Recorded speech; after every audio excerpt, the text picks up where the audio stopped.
Breath of the Wild 2 is something we all as crazy Zelda fans are anxiously waiting for. There's so many amazing fan theories and so much speculation in this community, and I just think it's absolutely amazing. In this video, let's have a conversation about what Breath of the Wild 2 can do to keep things fresh, new, and exciting. Let's get it. How's it going, everybody? Welcome to Zelda Theory. I'm Derek, the creator of this channel.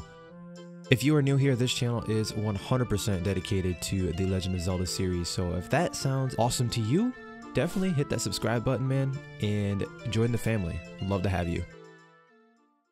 Now, it's not often that a game like Breath of the Wild releases, one that makes such a substantial impact on the gaming industry. It literally changed the Zelda franchise forever. They can never go back to the way things used to be.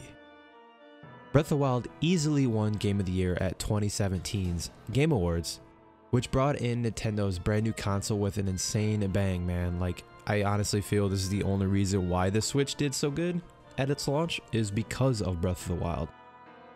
Now, in the time span since the game's launch, others have tried to replicate the style of Breath of the Wild, and some of the most popular games now are literally Breath of the Wild clones.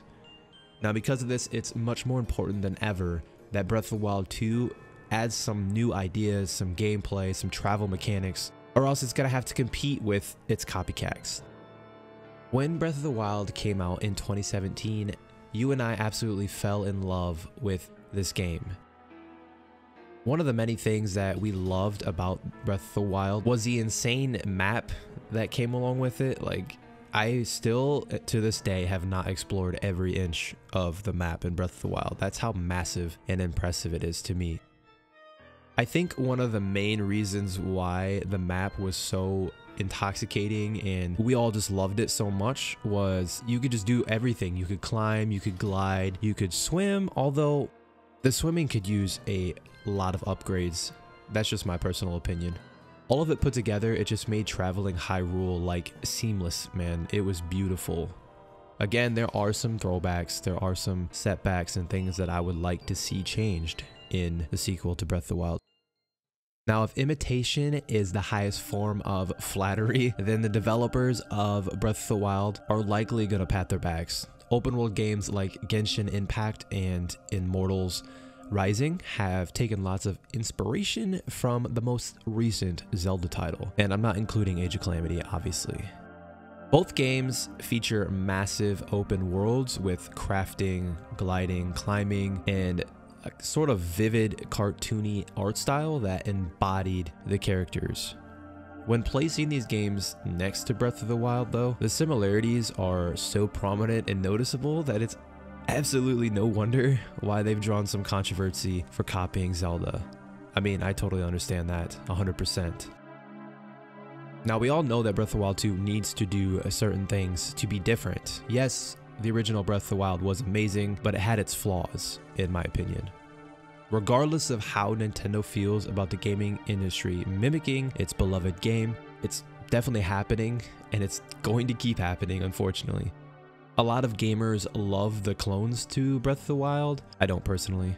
But that fact can actually make them less interested in the sequel to Breath of the Wild, since they've pretty much essentially been playing that already.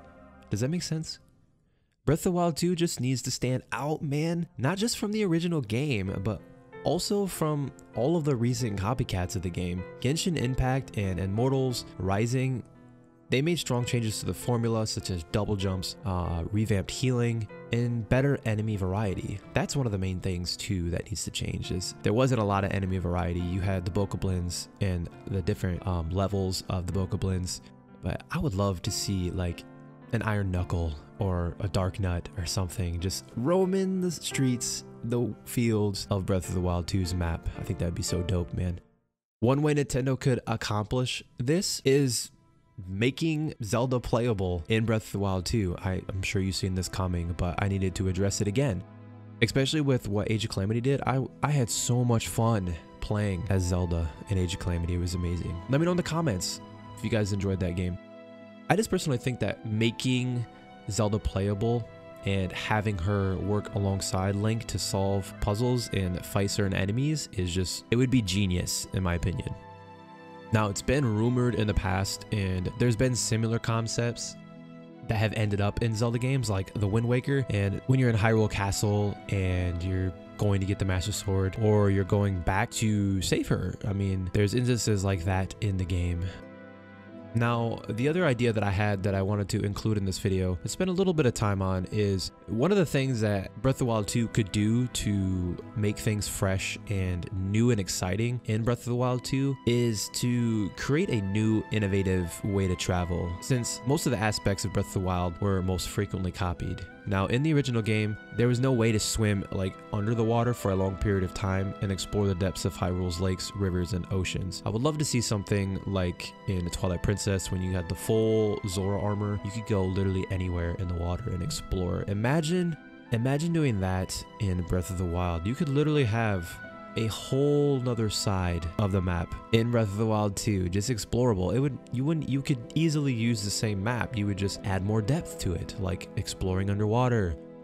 Be super cool. And I know a lot of you guys agree with me on this because we've been talking on Twitter and on my community tab about this. So that's pretty cool just to see that in the sequel. So there's a couple ideas for you to ponder, and I would actually really love to hear what you guys think in the comments of this video. On Twitter, Zelda Theory is my Twitter, so be sure to follow me over there. If you're new to the channel, be sure to subscribe and turn on all notifications. Most importantly, above anything else, continue to be the light in someone's life, man. And hey, if you enjoyed this video, this channel is 100% focused on the Zelda series, so check out the video popping up here on the left as well as the right. And remember, it's dangerous to go alone, man. Let's go ahead and check out another Zelda video.